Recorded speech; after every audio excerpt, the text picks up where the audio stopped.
Meus nobres futuros colegas advogados, meu nome é Yuri Cipaúba e estou aqui com vocês para acompanhar o curso de Direito Constitucional, Direito da Nacionalidade, no sucesso jurídico. Vamos tentar tornar esse sucesso também para vocês na aprovação do exame da Ordem dos Advogados. Bom, Direito da Nacionalidade.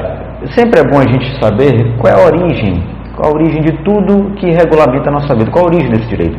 A nacionalidade, o nacionalismo, ela começou no fim do século XVIII para o início do século XIX, naqueles movimentos da França querendo alterar a sua política, que era voltado muito para as casas reais. Aí tentaram um sistema mais democrático e queriam incutir nas pessoas a ideia de nacionalismo, a ideia de pertencer a uma região, pertencer a determinados costumes, pertencer a um determinado padrão de vida. Tá certo? Tanto é que depois tem um historiador fantástico, espero que vocês, depois da aprovação do exame de ordem, leiam esse livro, que é o do Eric Hobsbawm, que é um historiador, e ele fala muito bem dessa trajetória. Na Era dos Impérios, o nome do livro, fala sobre a unificação alemã, a unificação italiana, mostrando o forte sentimento nacionalista, que é onde começa aqui o nosso direito, o direito da nacionalidade. Conceito. Direito à nacionalidade é um vínculo jurídico-político que liga o indivíduo a um certo e determinado Estado, fazendo deste indivíduo um componente do povo, da dimensão pessoal, capacitando a exigir sua proteção e sujeitando ao cumprimento de deveres impostos. Bom, naquelas nossas introduções, linhas introdutórias, nós vimos o quê? Início do século XVIII, começo do século XIX, do iluminismo francês, começou esse sentimento de você pertencer a um povo, você pertencer a determinados costumes, a determinado padrão de vida, a determinada região. Aí começou a desenvolver todo esse estudo do nacionalismo, direito à nacionalidade, as regulamentações, que porventura analisaremos no decorrer desta aula.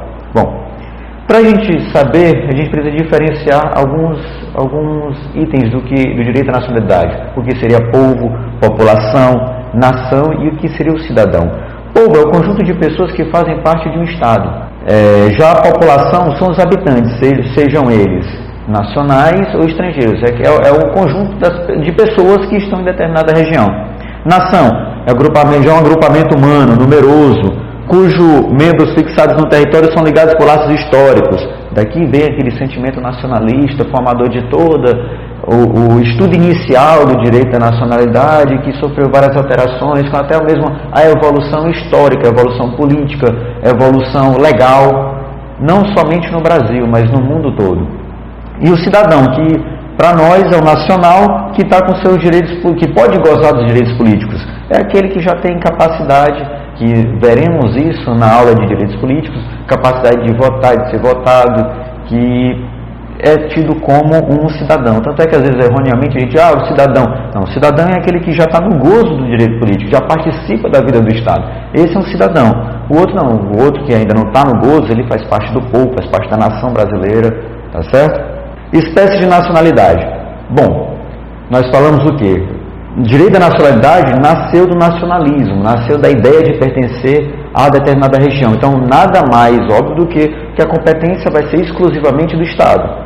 Ou seja, somente o Estado pode legislar sobre o direito da nacionalidade. E as suas espécies? Nós temos a espécie primária e a espécie secundária. Nacionalidade primária é aquela resultante do nascimento, através do qual, de critérios sanguíneos, territoriais ou misto. Ou seja, nasceu no país, é filho de brasileiro. Nós veremos um quadro melhor, de uma forma mais específica à frente. Ele tem a nacionalidade primária.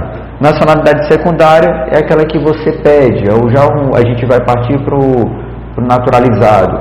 É adquirida por vontade própria, a pessoa vai, se habilita, nós veremos isso no decorrer do curso, se habilita para ser um naturalizado brasileiro. Então, a primária é o do brasileiro nato, a secundária seria do naturalizado.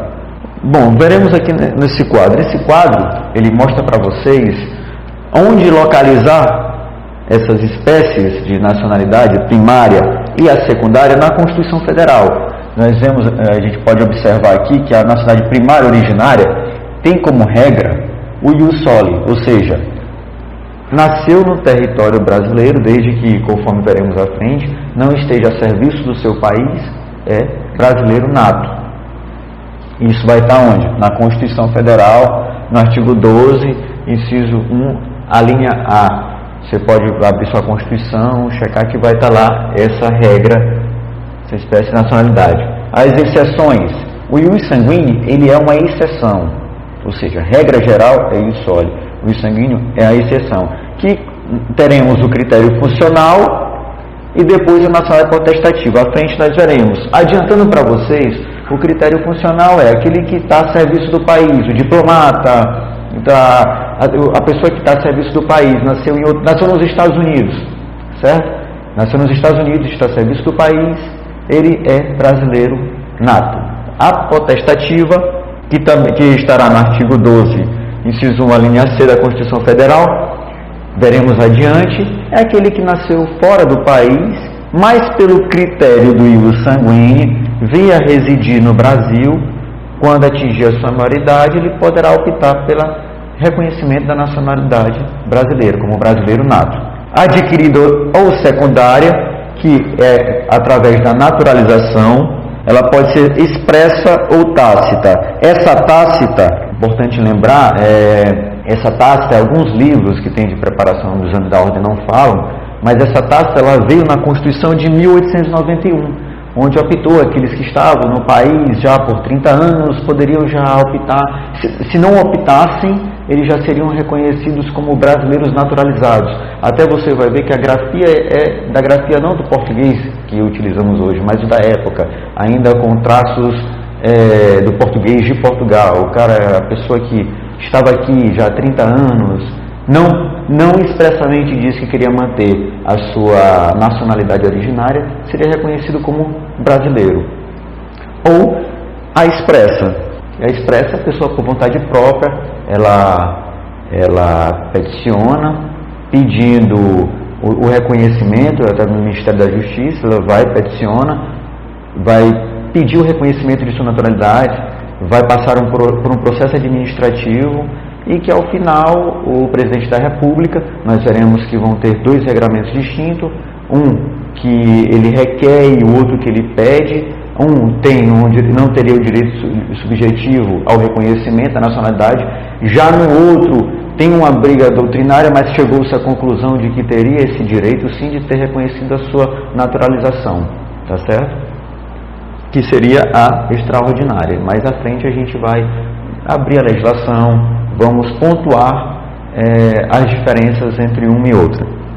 Brasileiros natos. O critério de atribuição da nacionalidade, conforme já verificamos no quadro anterior, é o ius sanguíneo e ius soli. Ius soli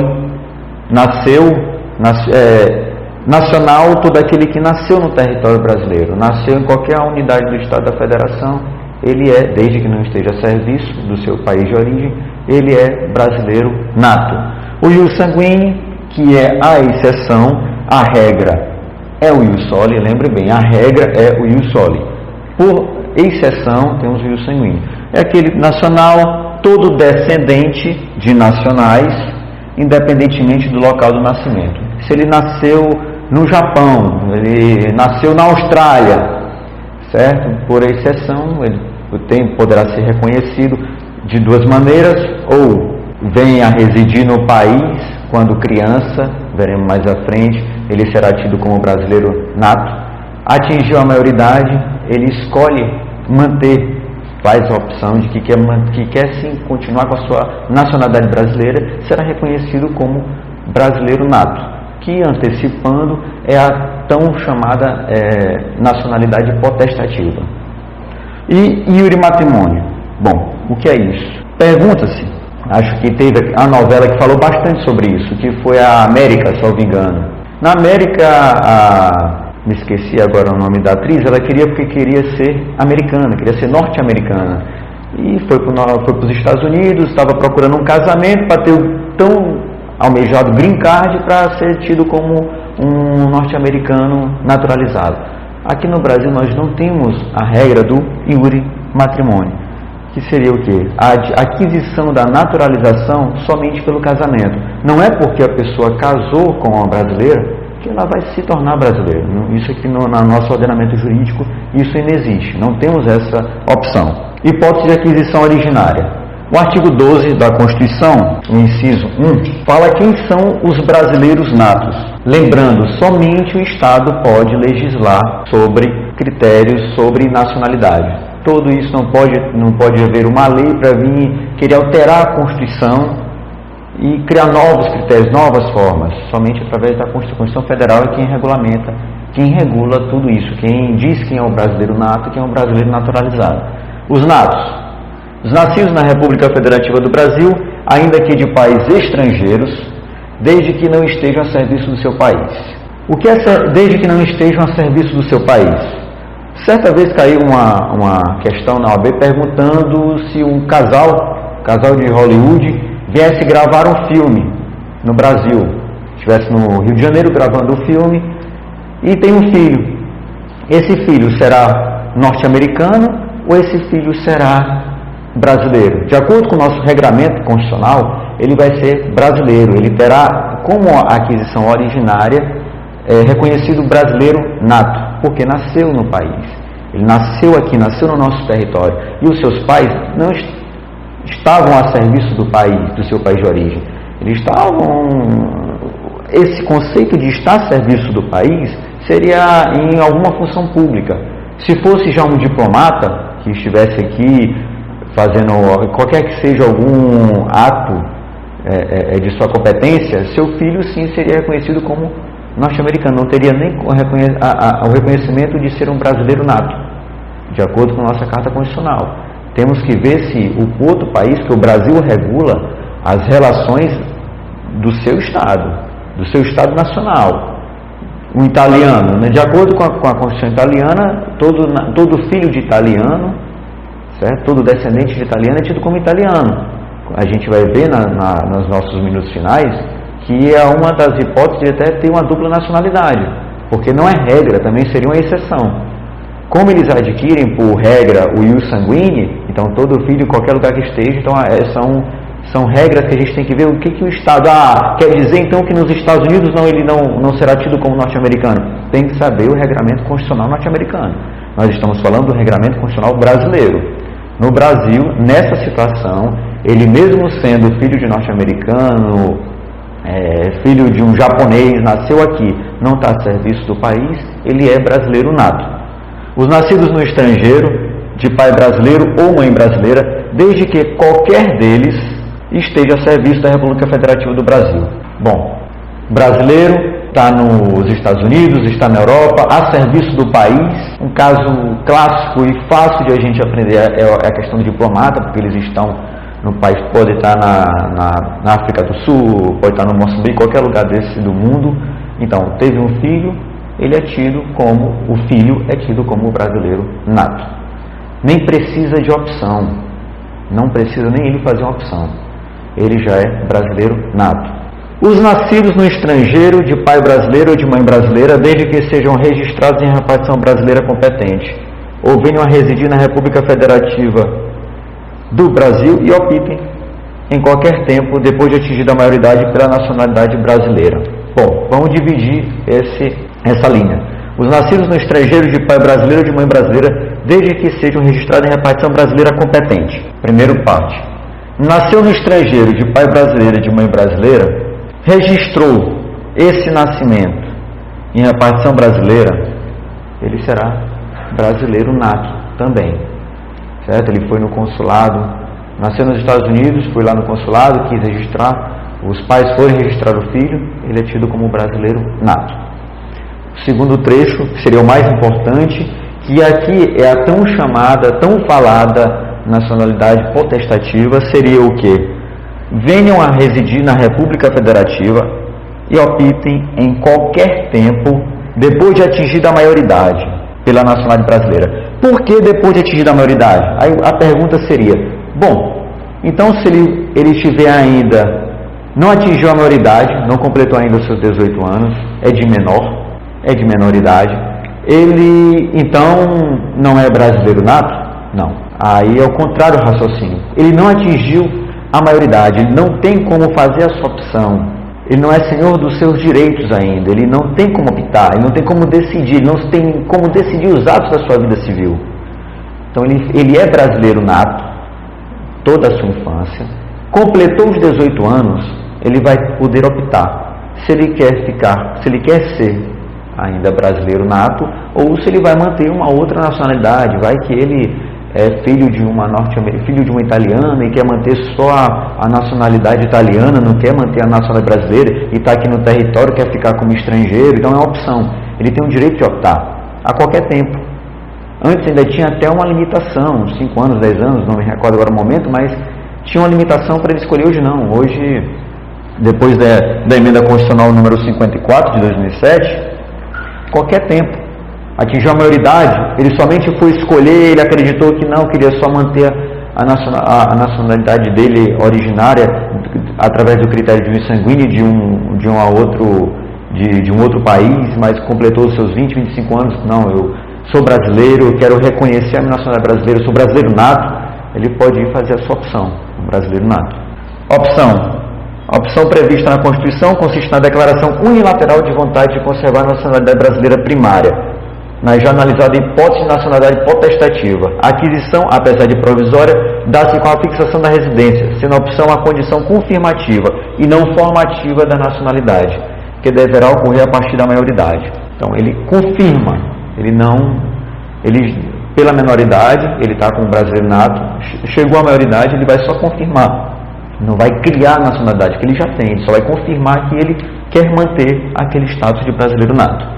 Como, porém, a realização da opção existe plena capacidade de manifestação, e essa plena capacidade de manifestação que vocês vão verificar no direito civil, quando vocês estiverem vendo a parte das pessoas, em regra, seria com os 18 anos de idade, com a maioridade. Se a fixação da residência territória ocorrer antes de o nascido no estrangeiro adquirir a maioridade, passará a ser considerado brasileiro nato. Porém, como ressaltado pelo Supremo, sujeita essa nacionalidade à manifestação de vontade do interessado, mediante a opção, depois de atingida a maioridade. Atingida a maioridade, enquanto não manifestada a opção, este passa a constituir em condição suspensiva a nacionalidade brasileira. Ou seja, o que quer dizer aqui? Veio menor, nós já falamos, ele é tido como brasileiro. Atingiu a maioridade, ele vai optar. Se ele não atingiu a maioridade e não optou, fica suspensa a sua nacionalidade brasileira, até a opção dele. Se ficou suspenso durante 10 anos, após 10 anos ele quis, ou 20, 30, não importa, ele vai estar suspenso. Quando ele confirmar, aí ele já vai ser reconhecido brasileiro nato. Brasileiro naturalizado. Brasileiro naturalizado, que é já a outra forma, a forma secundária de opção, brasileiro naturalizado é aquele que vai adquirir a nacionalidade de uma forma secundária, ou seja, não pela ocorrência de um fato natural, mas por ato voluntário. Conforme a gente viu nos primeiros quadros, esse quadro é de extrema importância vocês lerem, relerem. Se puder ler 10 vezes o artigo da Constituição que está nesse quadro, façam isso, que é um dos pontos mais importantes e que tem mais pegadinhas no exame da ordem. Tá? Você saber o que é a nacionalidade primária, o que seria a nacionalidade secundária ou adquirida, que vem através da naturalização, ou seja, a pessoa expressa a sua vontade de ser um brasileiro. É o estrangeiro que vem para o país, tem os critérios legais, fixação de residência, dependendo da origem desse estrangeiro, o período de residência é menor, se for de países de língua portuguesa ou estrangeiros em geral, nós veremos mais à frente. Ele abre um procedimento pedindo o reconhecimento da naturalidade brasileira, da nacionalidade brasileira. Ele vai ser um brasileiro naturalizado. A naturalização é o único meio derivado de aquisição da nacionalidade, permitindo ao estrangeiro que detém outra nacionalidade ou ao apátrida que não possui nenhuma assumir a nacionalidade do país em que se encontra, mediante a satisfação de requisitos constitucionais e legais. Bom, o que tem outra ou o que não tem hemáfilos, ele pode vir e fazer, se atingir os critérios legais, tanto do Estatuto do Estrangeiro quanto da Constituição Federal, ele pode pedir essa solicitação de reconhecimento da nacionalidade brasileira. A pergunta é um direito público subjetivo? Existe direito público subjetivo à naturalização? Não existe um direito público subjetivo à naturalização. Ele cumpre os requisitos legais e a nação, através do presidente da República, vai verificar se deseja ou não dar o reconhecimento da nacionalidade brasileira àquela pessoa.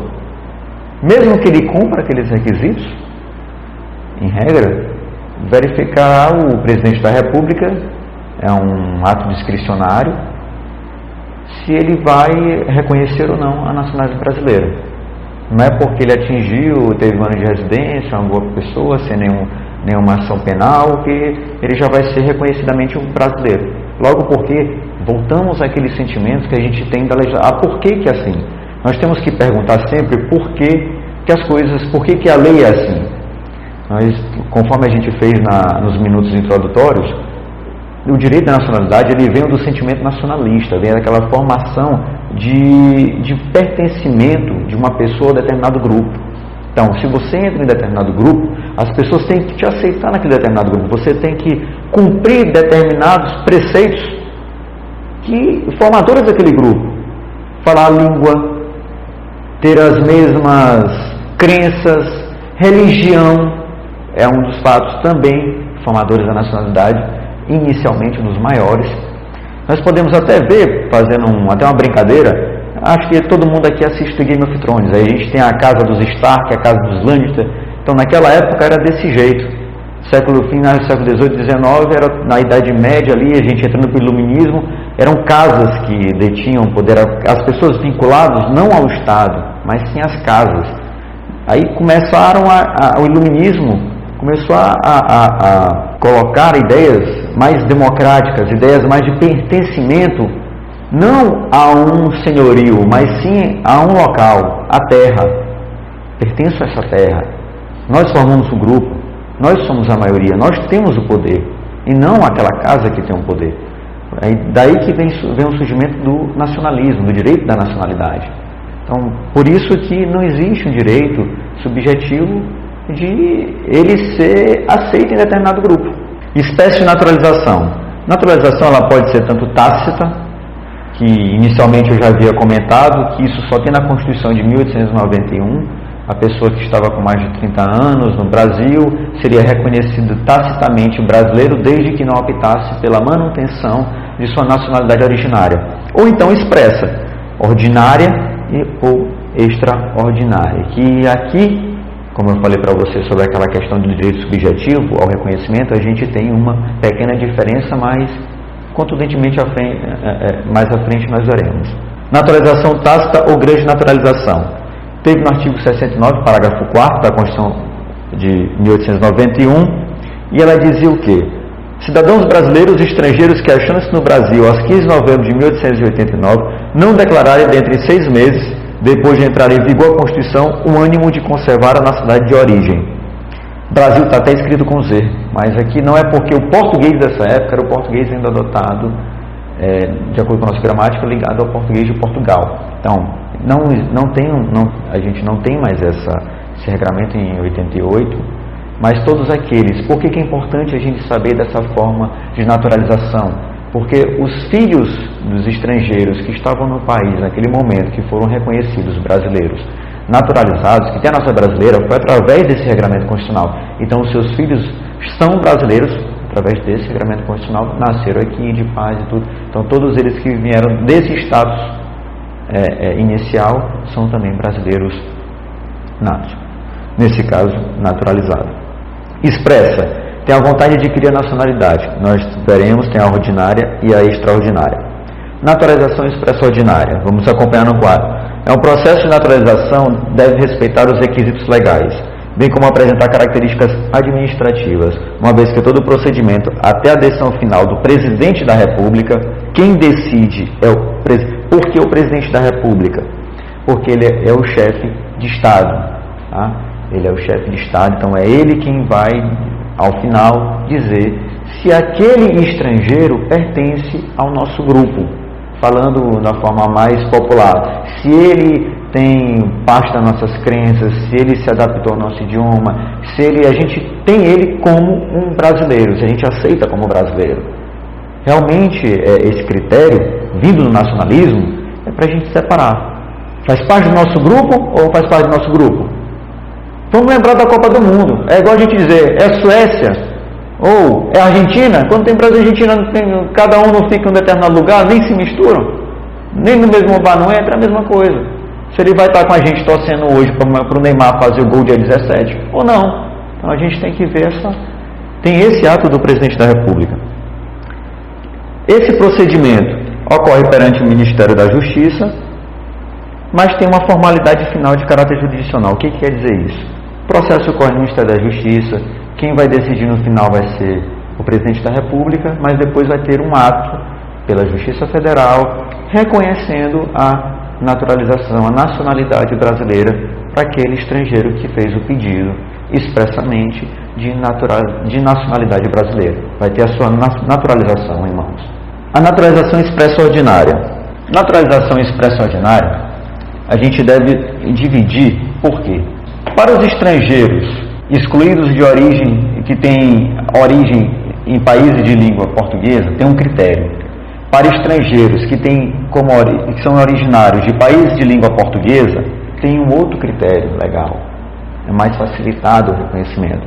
Já para os portugueses residentes no país, tendo em vista que nós fomos descobertos por portugueses, fomos colonizados, tem um critério legal muito mais facilitado, onde veremos mais adiante, nem necessário seria ele fazer o pedido de naturalização, de reconhecimento da nacionalidade brasileira.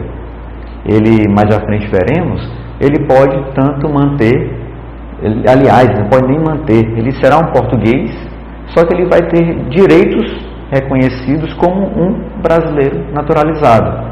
Nem sequer fazendo essa opção pela nacionalidade brasileira, desde que, veremos adiante, esses mesmos direitos sejam assegurados por os brasileiros que estejam residindo em Portugal.